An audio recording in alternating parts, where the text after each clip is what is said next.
today we're going to review 3 memos that USDA released on the new meal pattern since our last call on June 12th. We're going to finish our discussion on the ODE provider monitoring forms. We're going to review any questions that were submitted to the community nutrition box and allow time for any additional questions. So first, let's go ahead and start with the review of the USDA memos that were issued since June 12, 2017. There are a total of 3 memos that were issued. First, on June 22nd, 2017, USDA issued a memo titled Policy Memorandum on Modifications to Accommodate Disabilities in the Child and Adult Care Food Program and Summer Food Service Program.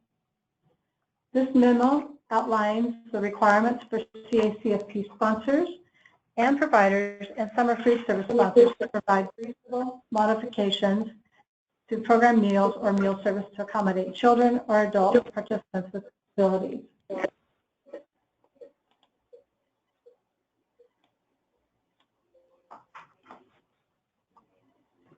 This is an extensive memo that ODE CMP will be issuing as soon as possible.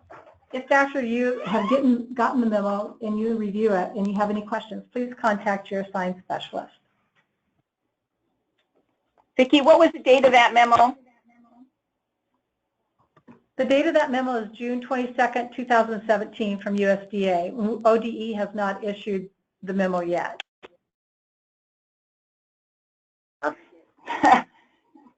Connection, so I didn't hear the date. Thank you so much. Is this Sue? No, Carolyn. Great, thank you. I didn't recognize your voice there. Great, thanks a lot. Okay, so the second memo is June 30th. It was issued June 30th, 2017, and this is a woohoo memo. USDA issued the grain-based desserts in the CACFP. And in this memo, USDA reviews the decision-making process on defining grain-based desserts in the new meal pattern. In the final rule for the meal pattern, FNS included sweet crackers, such as graham crackers and animal crackers, as a grain-based dessert. USDA gathered extensive feedback from stakeholders on the inclusion of the sweet crackers as grain-based desserts to understand the primary issues with implementation.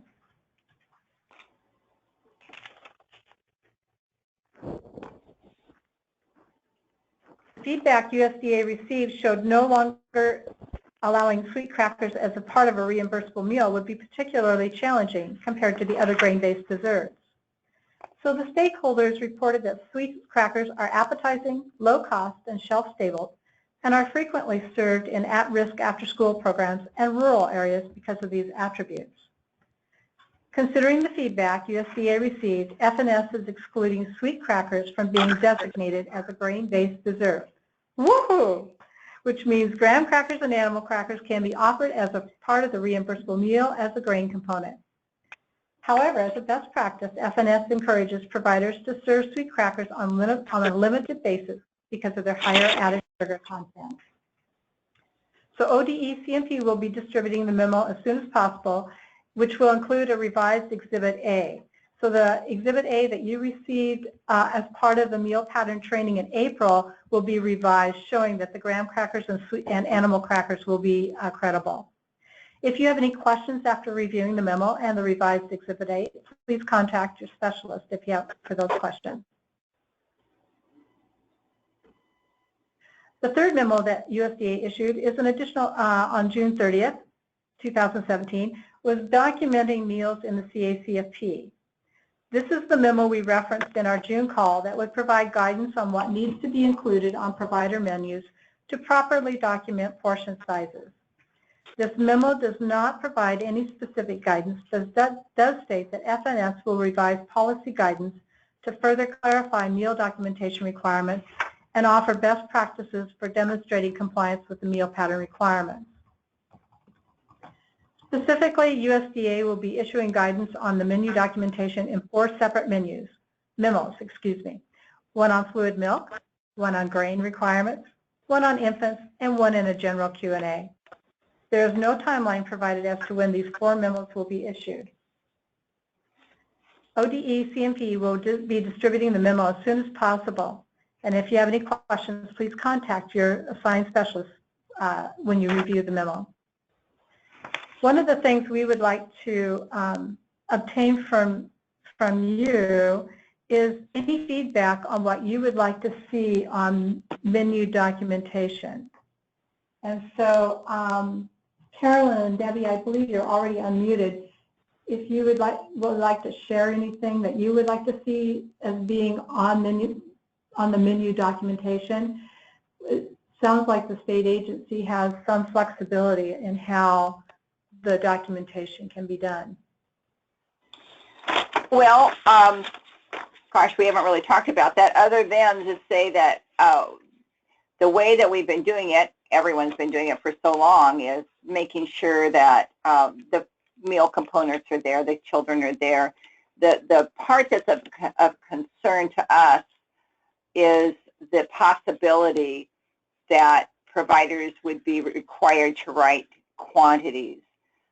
That I remember way back when that was a requirement, and it was really burdensome. It's very difficult to monitor that. It's just another edit check. And when we go and we do the site visits, we're checking for meal portion sizes.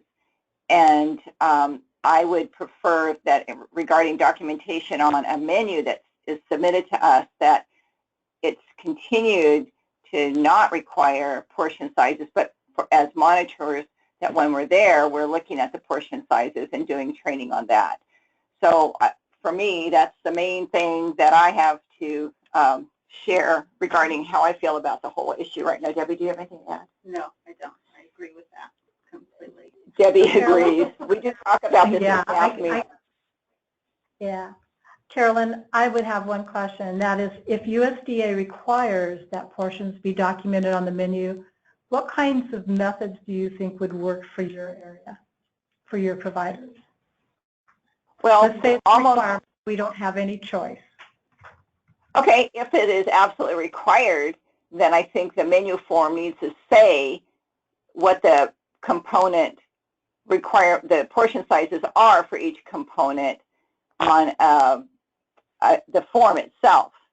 And then, and that is what we used to do when we had to have that. It would be written on for one day in a column, a master page, so to speak, and then the provider would not have to write that in every time. The only time there was a quantity documented on the menu sent to us was for infants. So if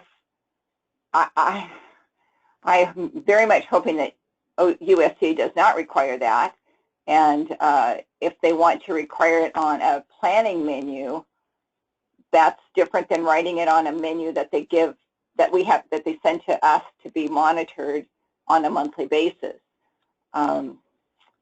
So if I don't know what to say other than just have it written on a form.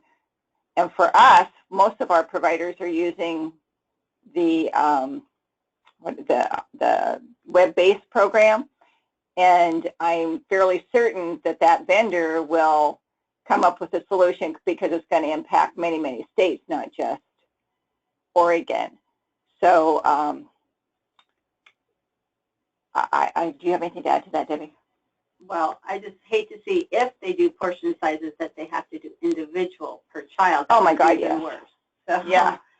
That would be even, the worst case scenario. Did you hear what Deb said? I did hear what she said, that if they had to do it by individuals, that would be quite a burden. So I would agree with that. Thank you. Thank you for your comments. I'll go to Linda. I'll just unmute Linda here. Linda, would you like to share what you would like to see on a menu for portion sizes? I totally agree with Carolyn. I've done so much work trying to make that happen that is just overwhelming, and and then it's just overwhelming. And then we're not talking about the monitor review yet, right? No, we're just talking about menu documentation, portion sizes particularly. I'm okay, with putting it on the master menu or whatever, what needs to be required. That's, because I've already done that.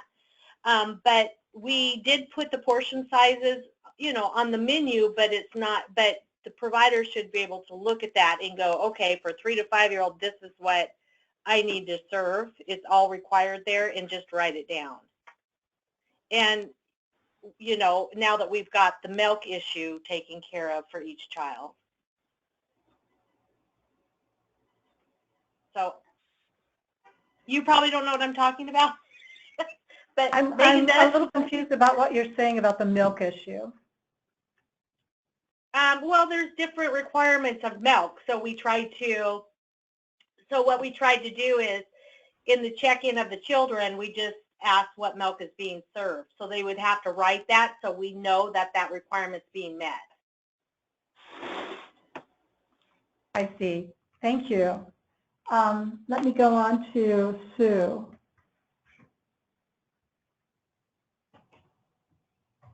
Sue, I've unmuted your line. Would you like to share what you'd like to see on a menu?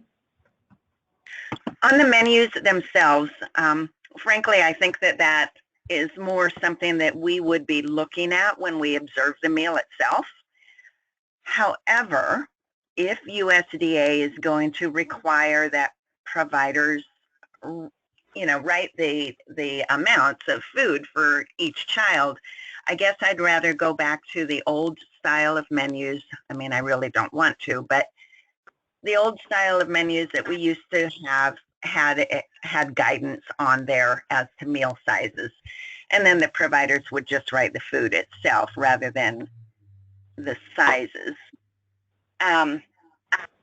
We do paper menus, and so we don't have a master menu. We don't do online menus, so no one else is going to do the work for us except for us. So I'm looking at that also. Great, thank you very much. You're welcome. And then I think we have Tammy. Hold on just a minute, Tammy, and I'll get your line unmuted. Tammy, would you like to share? Well, I would just echo what Sue says. We have the food chart on our cover page of our menu that shows what the portion size requirements are. The provider signs that page certifying that everything is true and correct, and I would hope that that would be enough. I think it's going to be a big burden to ask them to do more than that. Especially if they have 3 or 4 age groups of kids, it would be not enough room on those pages. Right, yeah. So could I just clarify, Tammy, the provider provides you with a memo, with a menu, and then there's a cover sheet that has the food chart on it, and they sign that the foods they served that month or that week or whatever were met the portion sizes? Is that how, am I understanding that correctly? Darcy's nodding her head. I seem to remember that. I mean, it doesn't exactly say the portion sizes, but it just says they certify that all information is true and correct. And I think it's probably just a standard certification statement, but we could put that portion sizes meet the requirements. That's a thought that I hadn't considered. It sounds interesting because I think I heard Carolyn, I think it was, say that perhaps adding a food chart to it and then with the portion sizes, that would be interesting. Anybody else? Go ahead. This is Cindy talking. You're cutting out on me. I just said that we've always had the food chart on our menus, either on each page or on the cover page that they sign. So they're looking at that every time that they're pulling out a menu. So they know what the requirements are.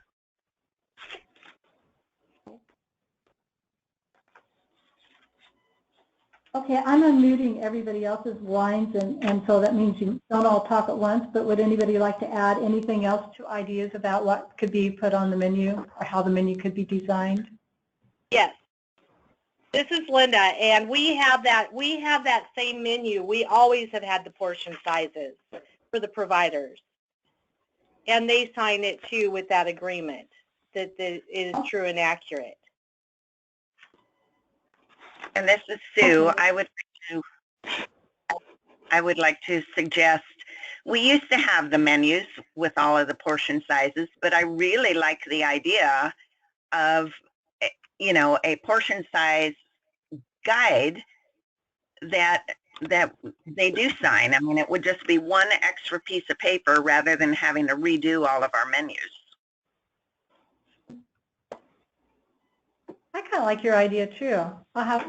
And so, yeah, I hadn't thought of that. That's a different way of looking at it. Okay. Because she's having them sign one thing saying, is that correct? She would have them sign, you would just have all the portion sizes and they would just sign it instead of on the menu? Mm-hmm. It's attached to the menu.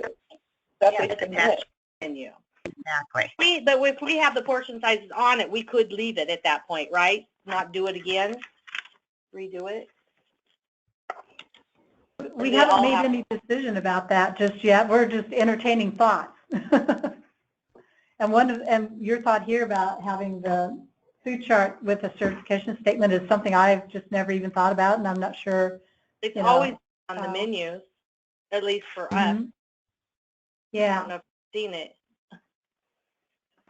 Okay. Is there anything else anybody else would like to add before we move forward? No. Okay. Let's go to the provider monitoring form. So we sent out that we shared the provider monitoring form on the 16th, our last call, and let me see if I can pull it back up.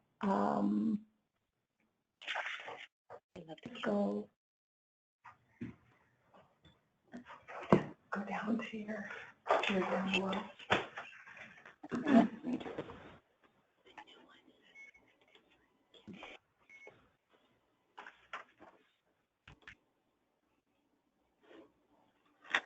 Oh, she's pulling it up on.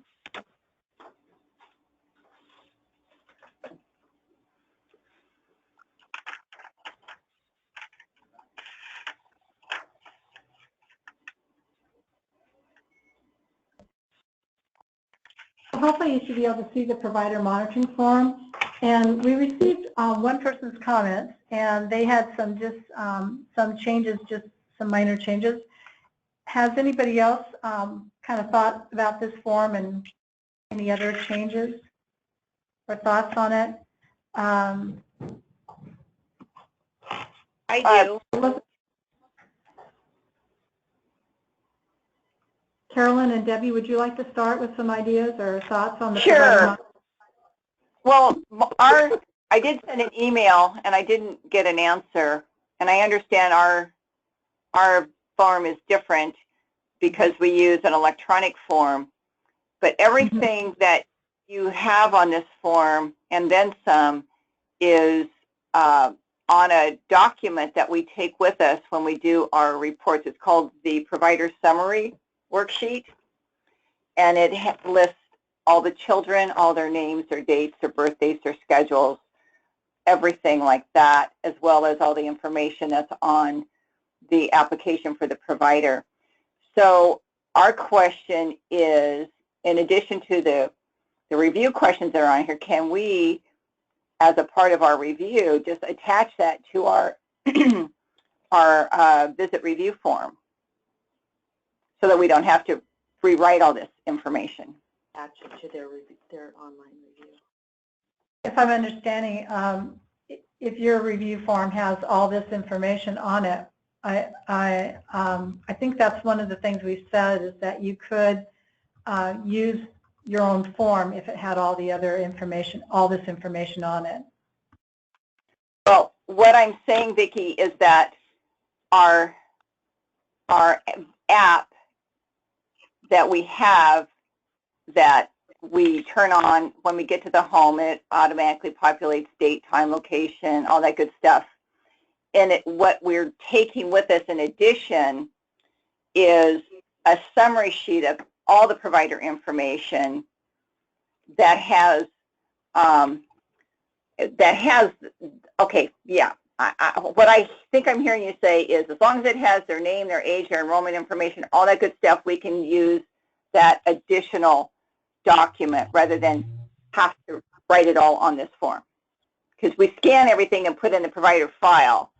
It's all digital. So it would be a part of the provider visit file. It would just not be on this form. It would be attachment to the form. And that sounds like that would be appropriate and acceptable, the way you Thank you so much. We would Thank probably you just want to. We would probably want to see a final copy. You know, when we do that, when we finalize this, and if you're going to do something different, we would probably want to see a final copy on that. Sure. Oh, excuse me. No, I'm done. I'm fairly certain that I did make copies of it and scan it and send it to Dustin. Perhaps he hasn't had a chance to see it yet, so I can do that again. Should I send it to you too, or just Dustin? You know, if you sent it in the beginning of, at the end of May and beginning of June, I used everybody's forms to develop this. And where you have questions and things and comments, so if I've already seen it, then we probably have it. Okay? Okay, great. Linda, you already sent some things, some ideas and thoughts on the form. I haven't put them in here, but is there anything else that you wanted to share about this? Yeah, you know, I don't know about the food utensils clean, food preparation, and clean service. I mean, I understand what clean is, but maybe clean to me is different. And I just kind of think it's overstepping OCC's job. I mean, because they come in and they say, do you serve USDA? I mean, unless it's filthy, hazardous, I mean, really filthy, that, you know, and hazardous to the health, I could see it. But I don't know if it's okay that people just go in and say, you know, your preparation area is not as clean as I would like it. I could just see that happening. Where OCC, when they go in, they ask if they serve USDA, but they don't know every USDA rule and reg. And I don't know. I just kind of think it's asking us to do their job. I mean, if it's health and safety, yes. But anything other than that, this is kind of vague. Actually, in the USDA monitoring handbook for family daycare homes, under the health and safety inspection, it does have things like, or the utensils, the preparation area clean, eating surfaces clean. And on some of the other sponsors' forms, they had those questions. And I went back and looked at the monitoring book, and it doesn't get real specific, but it just says, did you identify that sanitation was, you know, acceptable, and use those as ideas of as areas that you could observe to give you a way to quantify that. Okay, and what about the CN label one? Now, label, ingredients label, nutrition factors label, etc. available as required. The CN labels, do they no longer have to send those to us? They just can keep them on file? The provider can keep this information on file, and they do not have to send it to the sponsor.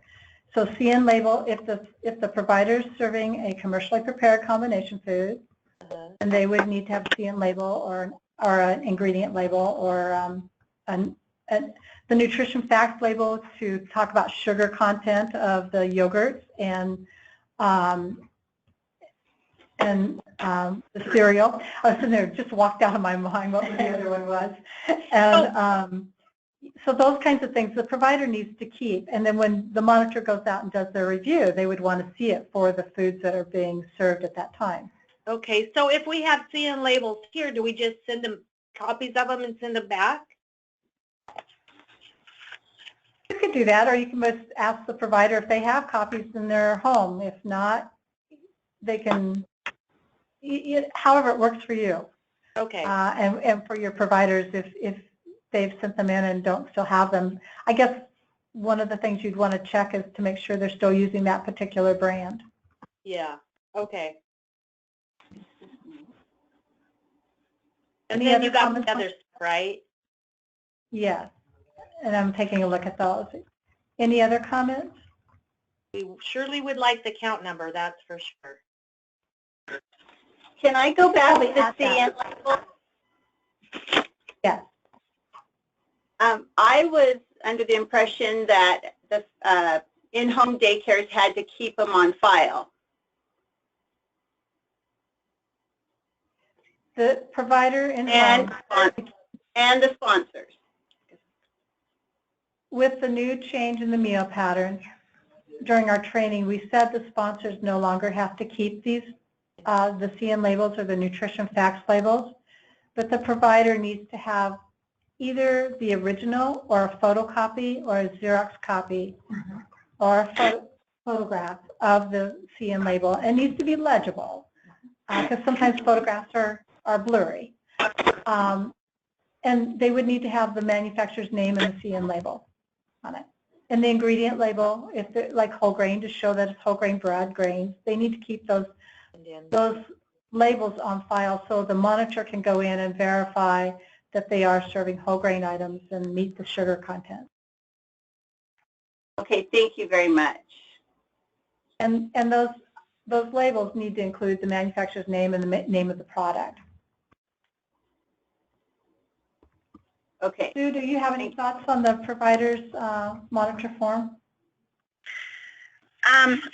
Of course, I don't like it as much as the one we're currently using. However, it certainly does take everything into account. I think that this is doable for us. I would, after you write down food served that you're seeing at the visit, I would remove the portion size because I don't know that I want to go in and take my, little quarter-ounce cup and measure everything. Again, I would just be eyeballing it, which you do anyway, so I don't know why the portion size is on there. If we revise that to say portion sizes appear to meet requirement. Okay, so if we revise that, I would be fine with this form. Okay. Thank you. Check mark. Okay. Tammy, do you have some thoughts on the provider monitoring form? Well, as far as food served, I think that if we had a section for the regular menu and then the infant menu, and then just as my friend Debbie just said, just a checkbox for portion sizes. Are portion sizes correct? Yes. I think that would be good. And then I just wanted to share what we have done as far as the dining and preparation area. We have a question that says, was dining and preparation area safe and sanitary? And what our program manager, Patsy, normally does is she asks the provider, do you feel that your dining and preparation area are safe and sanitary? And then she just checks whatever the provider says. She puts it on the provider. So. No. No. No. Of course they're not I going want to know how many negative answers she gets. I think there's I think we might keep it as a question for the monitor to determine.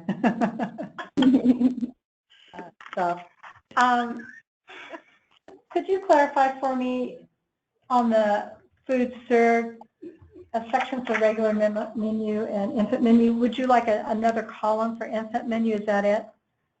Yeah, and if you're going to let us just do the checkbox for portion size adequate, then you could have room for both, because often we see an infant eating and the older children as well. So I think that would be a good idea. All right, great. I oppose it, Linda. Do you oppose the infant? Yeah, because I just, if there's a problem with either or, you just write it at the bottom. I just don't want to answer. I mean, I just think it's repetition to answer the questions twice. And it would take more room, and this form is just perfect. I could do this size. I can't do any bigger. Okay, thank you. We'll take a look at this and see if it can be adjusted or not. So thank you for your input on this. Did I get everybody's input? Don't want to miss anybody. So thank you for that. what we hope to do is we hope to finalize. If you would like to write in any comments via email sent to your specialist, if you would do that by the end of this week, because we would like to finalize it and have it ready by the end of the month is a goal that we would have. So if you would like to add anything, if you get off this call and think, oh, I wish I would have said that or something like that, then we would appreciate that.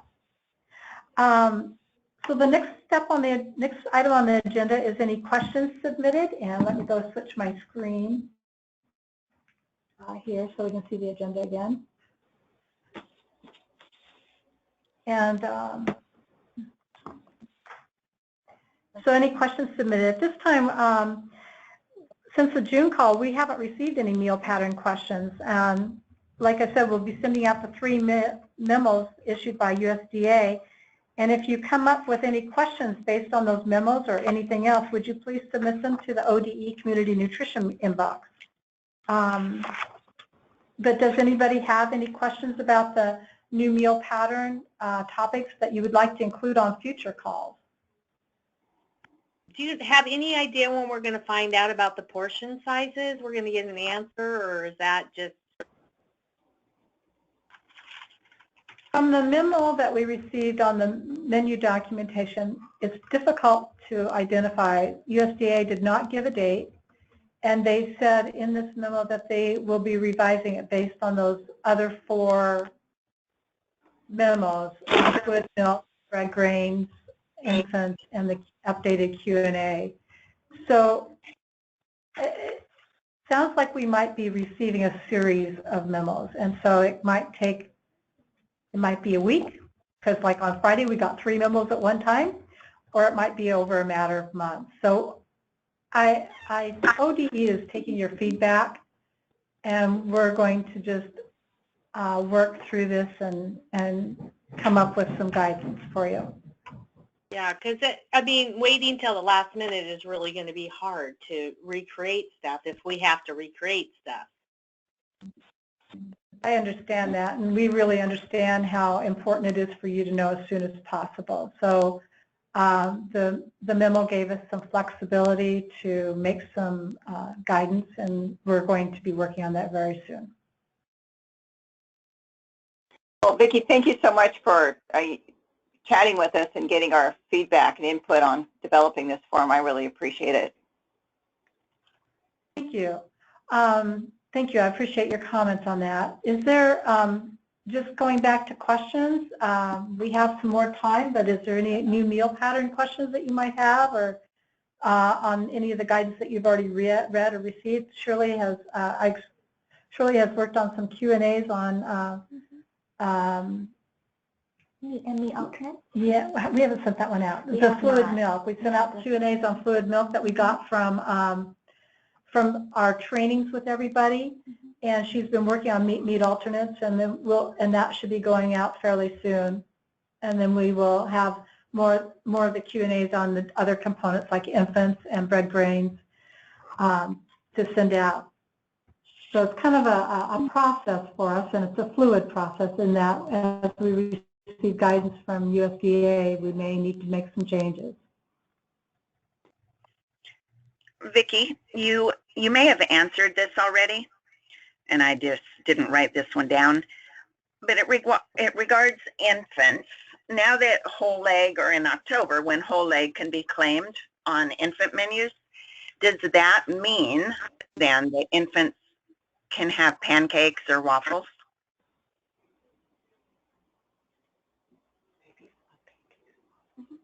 Where it has bread grain, like in the snacks, I'm trying to remember the meal pattern for infants. I think in the snacks it has a bread grain, doesn't it?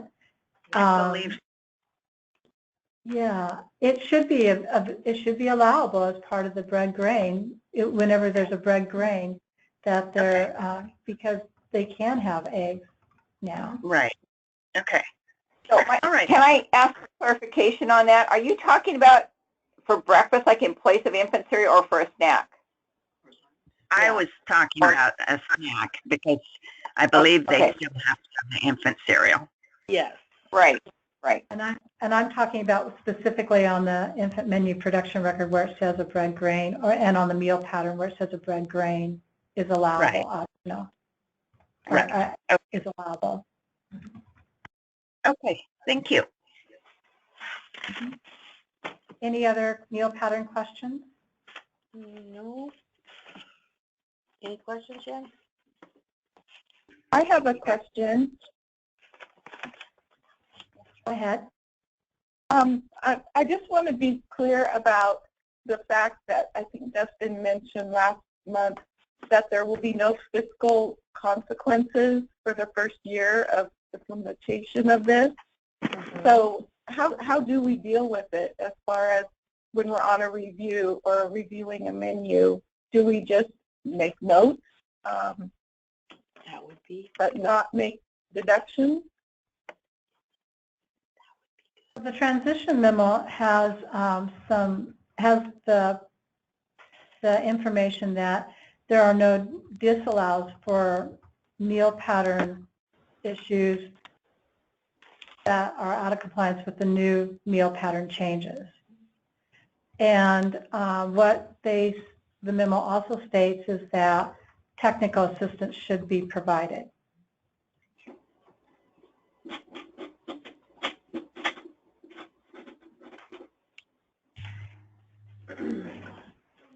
I should have. This is Darcy, and I believe the memo says as long as the provider is making a good faith effort to do the new meal pattern. Now, if they have not, then there's other issues, and there could be. But as long as they're making a good faith effort to do the new meal pattern, as you have trained. And also the memo states that if it's missing meal pattern components, they need to provide all the meal pattern components. Then a disallow there would be disallows, but not because they offer, they didn't write whole grain on their menu.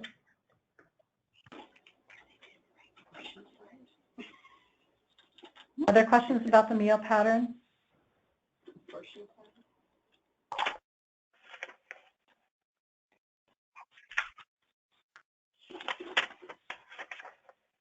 I want to say that I really appreciate your feedback both on the monitoring form and on the menu documentation. It's very helpful to hear what you feel is important on those two areas and that feedback. I don't know if we have any power to say to USDA no quantities, but maybe there will be some. As far as I understand, USDA is going to ask for portion sizes. On portion sizes from the provider? I mean, yeah, from the provider or from the sponsor? Portion sizes for what the provider served to the Right. to the So would children. that be on the menus or would that be them writing? You don't know that part yet. It would be on the menus Okay. somehow, but we don't know exactly how that's documented.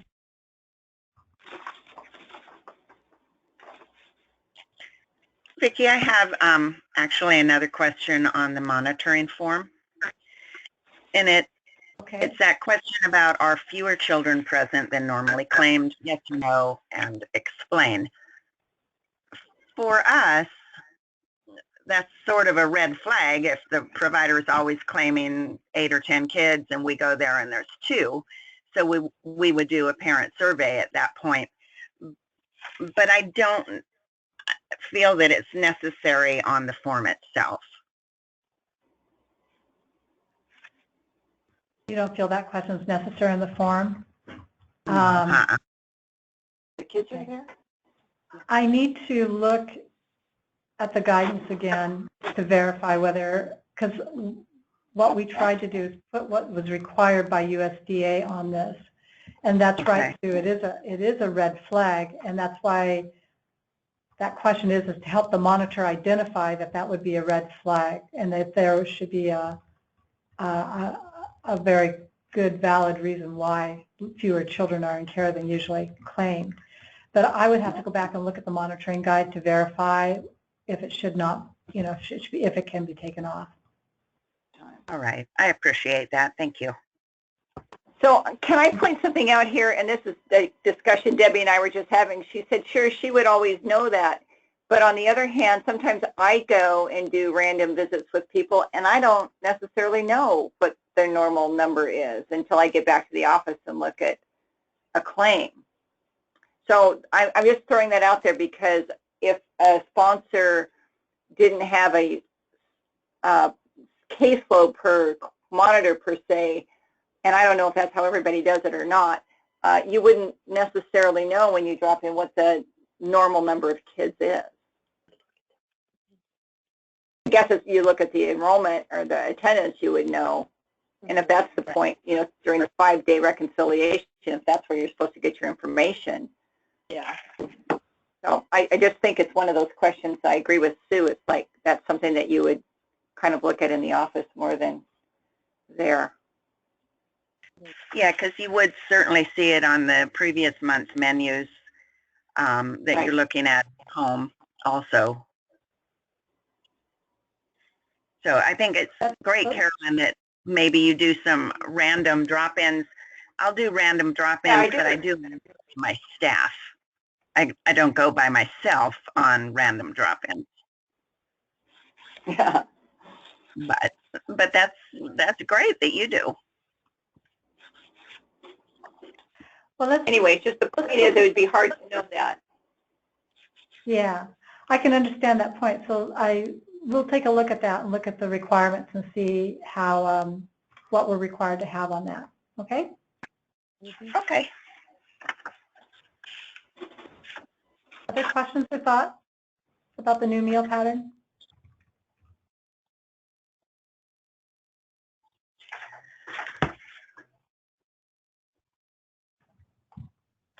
If there aren't, and if no one has an issue, I would about meal pattern or anything, we can conclude this call. I really appreciate your attendance on the call and all your comments. We really appreciate it. It's really helpful for us. And thank you for letting us voice our opinions. All right. You all have a great month, okay? See you later. Bye. Wait, you guys. The next call should be the second Monday of August, which is probably August 14th. August 14th. Yeah.